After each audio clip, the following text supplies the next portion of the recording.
tudo bem? Eu sou Camille Borba e este é o meu sinal. E como vocês estão hoje? Espero que muito bem e prontos para mais uma aula de língua portuguesa do 9º ano. Hoje a gente vai trabalhar um pouco os conceitos de sujeito e predicado, tá certo? Que são temas importantes para que a gente vá entendendo a lógica da língua, né? Como sempre, eu sou muito sortuda de não estar sozinha aqui neste estúdio. Então, além da produção que permite que essas aulas cheguem até vocês, eu tenho aqui Jéssica, acertei, que fará nossa tradução para Libras, o que torna nossas aulas muito mais acessíveis. Aulas essas que vocês podem encontrar onde? Aqui ao vivo, no nosso canal do YouTube Educa Recife, onde há toda uma playlist de todos os anos. Então, as aulas do 9º estão lá no 9º, as do 8º no 8º e assim por diante, tá certo? E além do nosso canal do YouTube, a gente tem o quê? O aplicativo Educa Recife, que se vocês ainda não baixaram, gente, tá na hora de baixar, tá certo? E onde vocês podem fazer isso? Ou nas lojas de aplicativo para Android e iOS, ou no QR Code na tela. E aí vocês podem dizer, mas Camille, se a gente já tem as aulas no YouTube e as aulas ao vivo, qual a diferença desse aplicativo? E eu digo, além do acervo, a gente tem o quê? O chat, que é esse momento de interação. Então, quem é que vai fazer o nosso chat hoje? Nossa queridíssima companheira professora de língua portuguesa, a professora Adriana Maria. Vamos lá dar um oizinho para ela. Bom dia, professora. Bom dia, Camille. Olá, meus amores. Eu estou aqui no chat, como a professora Camille falou, aguardando vocês. É sempre uma alegria muito grande participar dessa aula, tá?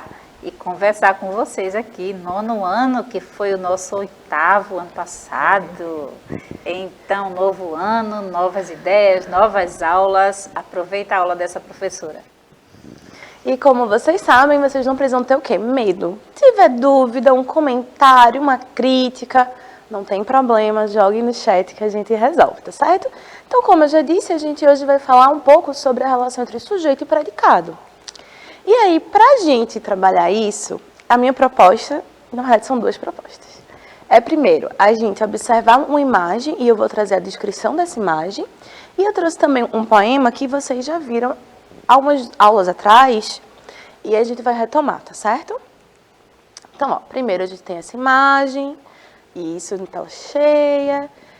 E aí, como é que vocês descreveriam a imagem? Lembra que eu já falei que a descrição, ela acaba sendo pessoal, né? Eu descrevo essa imagem de um jeito, Jéssica descreveria de outro, a professora Adriana de outro. Então, vamos lá, ó. Uma mulher jovem e negra, de cabelos crespos e blusa cinza, lê um livro enquanto bebe um café. Ela parece serena e confortável, enquanto desfruta de sua bebida. O ambiente é ameno, tranquilo e silencioso. Veja, eu fiz uma descrição sucinta, ou seja, resumidinha da cena que a gente viu antes. E aí eu trouxe também um poema da poeta pernambucana, Agnes Souza, certo? Então, se vocês não conhecem, vão conhecer. Fala assim, ó, 4 pessoas sentadas no metrô, 2 pares de cadeiras, e as pessoas são obrigadas a se entreolharem, nenhuma delas queria estar ali. O homem não foi ensinado a olhar nos olhos, a mulher ao lado não foi ensinada a chorar em público, a moça ao meu lado lê Camus, e eu sigo achando que esqueci algo no ônibus. Talvez a sombrinha, talvez um nó no peito. Então, o que é que eu quis trazer? Além de um pouco de poesia para o nosso dia, que sempre é benéfico, eu destaquei algumas palavras. Então, vamos refletir a função delas na oração, né? Ó, as pessoas são obrigadas a se entreolharem. O homem não foi ensinado a olhar nos olhos, a mulher ao lado não foi ensinada a chorar em público, a moça ao meu lado lê Camus, e eu sigo achando que esqueci algo no ônibus. Uma mulher jovem e negra, lê um livro enquanto bebe um café. Ela parece serena e confortável, o ambiente é ameno, tranquilo e silencioso. Então, o que essas palavras têm em comum? Elas configuram o quê? Os sujeitos da oração, os seres que farão a ação ou que sofrerão a ação. E a ação é marcada pelo quê? Pelo verbo. E o verbo está sublinhado. Então, quando eu tenho, por exemplo, as pessoas são obrigadas, quem é obrigada? Quem são obrigados? As pessoas. Quando eu digo o homem não foi ensinado, quem não foi ensinado? O homem. Quando eu digo que um ambiente é ameno, o que é ameno, tranquilo e silencioso? O ambiente. Por quê? Porque a gente está se referindo aos sujeitos.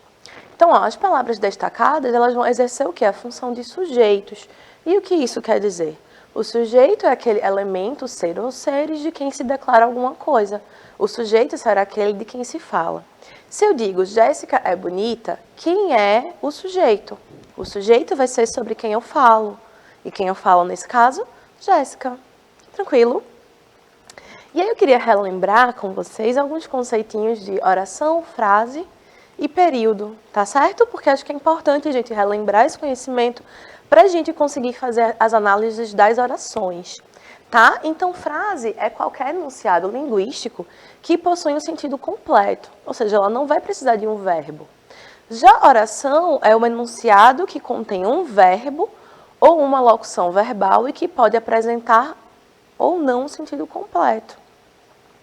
Já o período é um enunciado que contém uma ou mais orações de sentido completo. Então, no período, você vai ter uma ou mais orações. E o que são orações? São frases verbais. E o que é frase? Um enunciado linguístico que possui um sentido completo. Então, vamos ver aqui, ó. Frase, silêncio. E agora, José? Veja, a gente não tem, nesse caso, verbo. Mas a gente tem o quê? Uma comunicação, um enunciado linguístico. Se eu estiver aqui no estúdio e eu gritar fogo, todo mundo aqui vai sair correndo. Não vai? Por quê? Porque eu consegui transmitir a minha mensagem. E eu fiz através de uma frase, eu não usei um verbo. Eu poderia dizer, está pegando fogo. Eu ia comunicar a mesma mensagem, mas aí eu inseri um verbo. O que faria do meu exemplo uma oração. Então aqui eu tenho, acabamos finalmente, levaram tudo. Aqui eu tenho o quê? Enunciados verbais. Eu tenho frases verbais que são chamadas de orações. E o período seria exatamente essa relação entre as orações, ó. Estamos felizes com os resultados, faça como eu pedi. Então aqui eu tenho um período. Eu deveria ter posto, na verdade, um seguido do outro, né, gente? Mas enfim, aqui eu vou ter o quê? Ó? Várias orações relacionadas em um período. Tranquilo? Pronto. Então, ó, quando eu digo Ana é super inteligente, o Brasil é lindo, a tua beleza me encanta. Aqui eu destaquei o quê? Os sujeitos. Mas se as palavras em destaque são sujeitos, o que é que as acompanha? O predicado. E agora a gente vai dar início o quê? Ao estudo das duas principais estruturas das orações, que é o sujeito e o predicado. Não se preocupem, porque o estudo desses dois elementos não é complexo, mas também não se animem, porque ao longo das aulas a gente vai dissecando os elementos que compõem o sujeito e os elementos que compõem o predicado. Tá? A priori, a gente só vai dividir em sujeito e predicado. Então, quando eu digo Ana é super inteligente, qual é o sujeito aqui? Ana. E aí, é super inteligente e vai se configurar como o quê? O predicado, que é aquilo que se fala sobre Ana, tá? Então, ó, a gente vai agora dissecar sujeito e predicado, tá certo? Então, ó, o sujeito é o elemento da oração a respeito do qual damos algumas informações. Seu núcleo, ou seja, a palavra mais importante, pode ser um substantivo, um pronome ou palavra substantivada. Aí vocês, mas Camille, que raios é uma palavra substantivada? Então, lembra que a gente já viu artigo? Se não comigo, vocês já viram isso em algum momento. Uma das funções do artigo é justamente substantivar outras palavras. Então, ó, eu posso dizer, a garota é linda e morena. O morena aqui vai entrar como um adjetivo, tranquilo? Mas se eu digo, a morena lê todos os dias. Aqui eu tenho a morena, o artigo a, o morena acaba servindo como o quê? O sujeito. Então, a morena lê todos os dias, a loira entrou na farmácia. Aqui eu vou ter o quê? Eu vou ter adjetivos, né, que normalmente são adjetivos, exercendo uma função de sujeito. Isso como? Por causa do artigo. Porque o artigo tem também essa função de quê? Substantivar. E quando a gente substantiva, a gente pode dar um status de sujeito. Tranquilo, gente. Professora Adriana, como estamos aí no chat? Eu tenho comigo aqui Evelyn, que está aqui ligadinha, conectada, assistindo sua aula, viu? Ah, Evelyn, bem-vinda, que bom. Qualquer dúvida, você sabe, a professora Adriana está aí para te ajudar, para me ajudar, para nos ajudar, tá certo? Isso. Então, ó, a gente já falou sobre o sujeito, mas e o predicado? O predicado é tudo aquilo que se informa sobre o sujeito e é estruturado em torno do verbo. Então, quando a gente vai olhar uma oração, a gente faz primeiro a divisão básica, que é marcar o verbo, destacar o sujeito e perceber que o predicado ele se organiza em torno do verbo, tá certo? Lembram que a gente falou do núcleo do sujeito, que seria essa palavra mais importante? Por exemplo, a menina usa óculos. O sujeito seria o quê? A menina. E qual seria o núcleo? Qual a palavra mais importante? Menina. Então, menina seria o núcleo do sujeito. Joia? O predicado também vai ter um núcleo, e a gente vai ver isso mais para o final da aula. Então, ó, o predicado, ele sempre concorda em número e pessoa com o sujeito. Por quê? Porque ele se refere ao sujeito. Então, ele precisa concordar. E observem, o verbo, ele também concorda com o sujeito. E o predicado se organiza em torno do verbo. Então, tudo precisa estar o quê? Concordando. Tudo precisa estar no mesmo número, mesmo grau e mesma pessoa. Tá certo? Quando é um caso de oração sem sujeito, porque a gente também vai ver isso, o verbo no predicado fica na forma impessoal, que é na terceira pessoa do singular. O núcleo do predicado ele pode ser um verbo significativo, um nome, ou pode ser ambos. Aí vocês, pronto, já é muita coisa, já não vou nem mais saber nada. Aí eu vou dizer, fiquem tranquilas que a gente vai vendo isso bem aos pouquinhos, tá certo? O predicado mesmo, a gente vai dar um foco maior na próxima aula, tá? Então, assistam essa aula, respirem, e a aula que vem a gente termina, tá? Então, ó, quando eu digo, os estudantes organizaram a homenagem, eu tenho o sujeito, os estudantes, eu tenho o verbo organizaram, e eu tenho a homenagem que se configura como o predicado. Então, ó, quem organizou a homenagem? Os estudantes. Logo, esse é o sujeito da oração. Quando eu digo o que foi feito, que aí vai ser a ação, o que foi feito? Organizaram a homenagem. Então, o que os estudantes fizeram? Qual foi a ação engendrada por eles? Qual foi a ação que eles praticaram? Organizaram a homenagem. Portanto, esse é o predicado. E o verbo, organizaram. E aí percebam que, nesse caso, o núcleo do predicado, a palavra mais importante, é o verbo. Então, a gente pode dizer que esse é um predicado verbal. Tranquilo, tá vendo? Não é nada complexo, é só vocês olharem para a oração e pensarem. Quem fez a ação, qual é a ação e o que foi feito. São os três pilares, digamos assim. E aí, aos poucos, vocês vão se adaptando a fazer essa dissecação, digamos assim. E aí, aos poucos, quando a gente for aprendendo os outros elementos que compõem o predicado, que compõem o sujeito, vocês vão percebendo que é essencial que a gente delimite sujeito, predicado e verbo. Joia? Ó, o discurso foi modificado. Então, aqui, qual é o sujeito? O discurso. Qual é o verbo? Foi. E a gente vai ver que esse verbo ele é um verbo um pouquinho diferente do verbo anterior.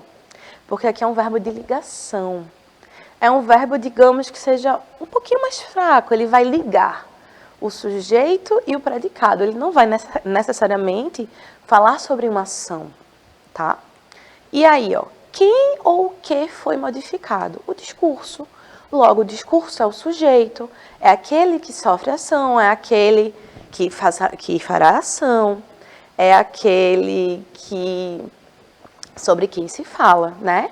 E o que foi feito? Ele foi modificado. E aí esse predicado, na verdade, o núcleo desse predicado não vai ser exatamente o verbo. Porque o mais importante da informação aqui, foi modificado, é a ação que o discurso sofreu. Ou seja, o predicativo, ele foi modificado. Então, o sujeito aqui, eita gente, perdão, o núcleo do predicado aqui vai ser modificado e não o verbo, mas a gente vai ver com mais calma depois, tá? E aí a gente tem tipos de sujeito.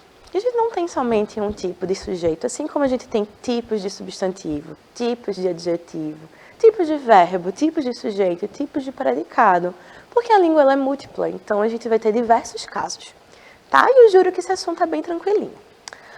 E eu fiz a besteira de colocar uma letra muito clara, mas eu vou ler para vocês aqui, ó. O tipo de sujeito ele pode ser simples, composto, oculto elíptico ou desinencial, indeterminado, inexigente ou oração sem sujeito. Então, ó, o sujeito simples, qual é? É aquele que possui apenas um núcleo. Ou seja, isso lembrando que, falando dos sujeitos que são explícitos, tá? Então, ó, livros ganham as prateleiras dos supermercados. Qual é o núcleo do sujeito aqui? Livros, né? A gente tem o verbo ganham, quem ganha? Ganha alguma coisa, a gente tem esse predicado.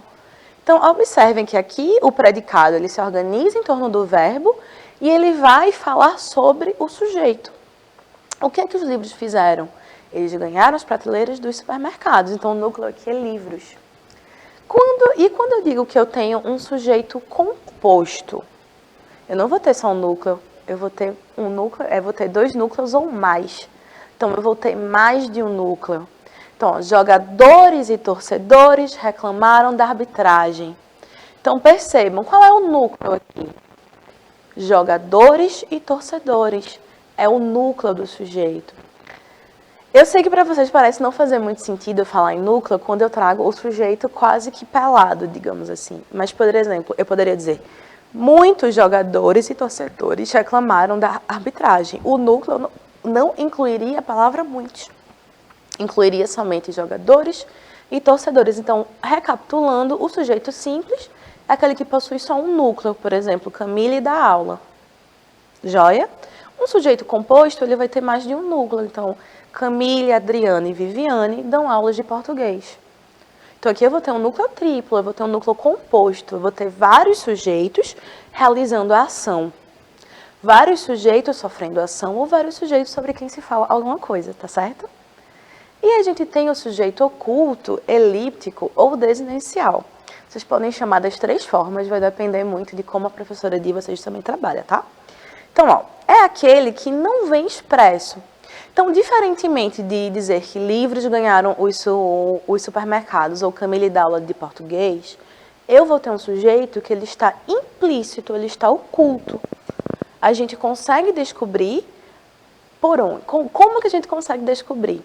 Pela desinência do verbo ou pelo contexto. Então, lembram que a gente viu que verbo e predicado precisam concordar com o sujeito? Vimos isso, né? Então, eu posso ocultar esse sujeito e compreender a oração da mesma maneira. Como? Pela desinência verbal ou pelo contexto. Então, aonde vou? O que quero da vida? Vou está conjugado o quê? Na primeira pessoa do verbo. E a gente já viu isso, das pessoas. Então, qual é a primeira pessoa do singular? Eu. Então, aonde eu vou? O que eu quero da vida? Então, a gente não consegue ver o sujeito, de fato, na oração, mas a gente consegue subentender. A gente consegue descobrir qual é o sujeito através de onde? Através de como? Através das desinências verbais e do contexto também, tá, gente? A gente tem que sempre lembrar que as orações elas não existem deslocadas no mundo, elas existem em um contexto. Se eu trago as orações deslocadas aqui, é para a gente fazer uma análise microscópica, para a gente poder dissecar de maneira mais simples. Então, ó, apesar do sujeito não estar expresso, ele pode ser identificado nas duas orações com o eu. E através do quê? Da desinência verbal, tá? Diferentemente do sujeito oculto, é o sujeito indeterminado, que é aquele que não se quer ou não se pode identificar. Então, ó, vive-se melhor em uma cidade pequena. Quem vive? A gente não consegue dizer com precisão. Pode ser eu, pode ser você, pode ser nós, pode ser ela, a gente não sabe. E absolveram o réu. Quem absolveram? Mas aí, atenção, que esta aqui é a pegadinha. A gente tem que prestar atenção que o sujeito ele pode ser indeterminado em duas situações. Quando o verbo está na terceira pessoa do plural, sem sujeito expresso. Então, absorveram, comeram, levaram, e a gente não tem esse contexto. Por exemplo, entrei no ônibus, levaram meu celular. Eu consigo dizer quem levou? Não, porque o sujeito ele é indeterminado. Então, ó, telefonaram por engano para a minha casa. Quem telefonou para a minha casa? Não sei, é um sujeito indeterminado. E essa indeterminação é marcada pelo uso da terceira pessoa do plural, sem um sujeito expresso e sem um contexto que permita que a gente recupere esse sujeito. Há também uma segunda forma, que é quando o verbo está na terceira pessoa do singular, acompanhado da partícula se. E esse se vai marcar a indeterminação do sujeito. Então, acredita-se na existência de políticos honestos. Quem acredita? Acredita-se de modo genérico. Por quê? Porque aqui o sujeito é indeterminado. E aí, pessoal, estamos bem? Como é que vocês me contem? Como vocês estão sentindo? Tá dando para acompanhar? Eu espero que sim. Qualquer coisa, eu volto na próxima aula. Vocês mandam as dúvidas e a gente resolve, tá? Tenham calma, que eu juro que esse assunto não é difícil, tá? E a gente tem também aquele sujeito que ele não existe. E aquela oração sem sujeito. Que é aquilo quê? Que a informação contida no predicado não se refere a sujeito algum. E eu sei que para vocês parece uma coisa abstratíssima, algo que vocês nunca vão entender. Ou como assim não tem sujeito, se tudo tem sujeito? Alguns verbos, eles são impessoais. E o que é que são verbos impessoais? São aqueles que não tem essa pessoa, esse sujeito, não vou exigir esse sujeito. E quais são os verbos impessoais? Quando os verbos indicam fenômeno da natureza. Por exemplo, hoje choveu muito. Então, hoje de manhã choveu muito. Mas quem choveu? Você não tem um sujeito. O verbo ele só vai apresentar uma ação. Então, quando a gente fala de fenômenos da natureza, os verbos eles são impessoais. E, portanto, vão se manter na terceira pessoa do singular, tá? Então, ó, a gente tem amanheceu, aí chover, nevar, amanhecer, anoitecer. Então, anoiteceu muito cedo, nevou durante o dia, e assim vai. Quando o verbo fazer, ser ou estar, indicar em tempo cronológico. Então, faz 20 anos, né? Faz meses que ele não aparece. Haver, quando indica, isso aqui é um clássico. Haver, quando tem sentido de existir, ele é um verbo impessoal e, portanto, se mantém sempre na terceira pessoa do singular. Então, havia mulheres na sala e não haviam mulheres na sala. Porque esse haver, ele está no sentido de existir. Mas se a gente trocar esse verbo, o existir, ele é conjugado. E aí vocês podem fazer aí esse truque. Não é mesmo, professora Sim, Adriana, que você está olhando para mim com esta carinha? Temos aí alguma dúvida no chat, algum comentário? Temos aqui assistindo e Evelyn está dizendo que está ótima a aula. Ai, Evelyn, você é uma fofa. Continue aí explicando, porque está maravilhoso mesmo. Que ótimo. Então, agora a gente vai ver um pouquinho dos tipos de predicado. Tá? E esse tópico eu juro que a gente retoma na próxima aula. E aí, assim, gente, é muito da prática também, tá? Eu tô dando aqui os principais conceitos, os exemplos, mas a gente só tem meia horinha de aula. Então, o que seria interessante vocês retomarem essa aula, completarem os estudos de vocês e fazerem exercício. Eu juro que ajuda. E assim, terem calma, a gente vai vendo as orações, vai vendo... por exemplo, se uma questão pedir, destaque os sujeitos do texto. Então, vocês vão ter que ir aos pouquinhos lendo cada oração e vendo ali, esse aqui é o sujeito, o verbo está concordando com ele, esse aqui é o predicado. É importante que a gente exercite esse olhar, porque é esse olhar de dissecar sujeito, verbo, predicado, as relações entre elas, que vai fazer com que a gente vá conseguindo aprender outros elementos, identificando bem rápido, tá? Confia em mim. Então, o predicado, ele pode ser verbal, nominal ou verbo nominal. Não se espantem. Tá, o predicado verbal é aquele que tem como núcleo um verbo significativo.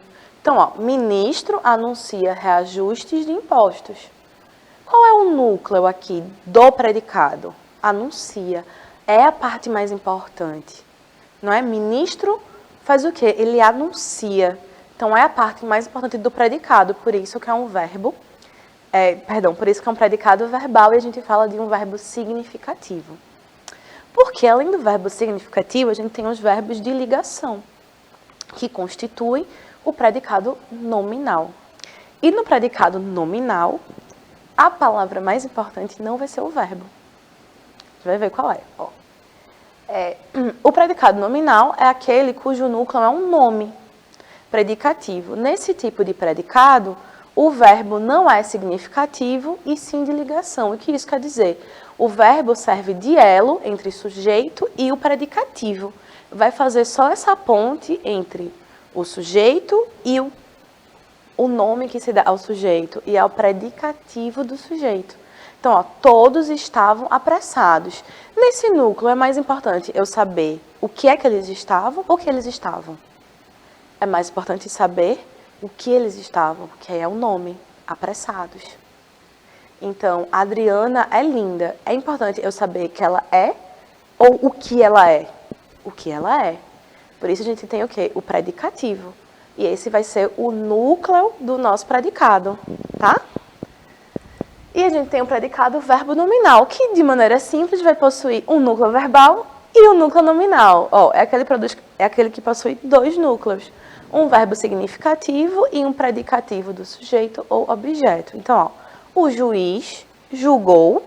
Então, julgou é um núcleo verbal, porque é um verbo significativo, é um verbo importante, é um verbo que na oração ele é essencial.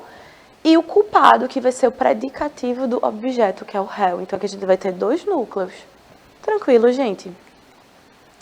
E aí, na próxima aula, a gente vai falar bem sobre as peculiaridades do predicado.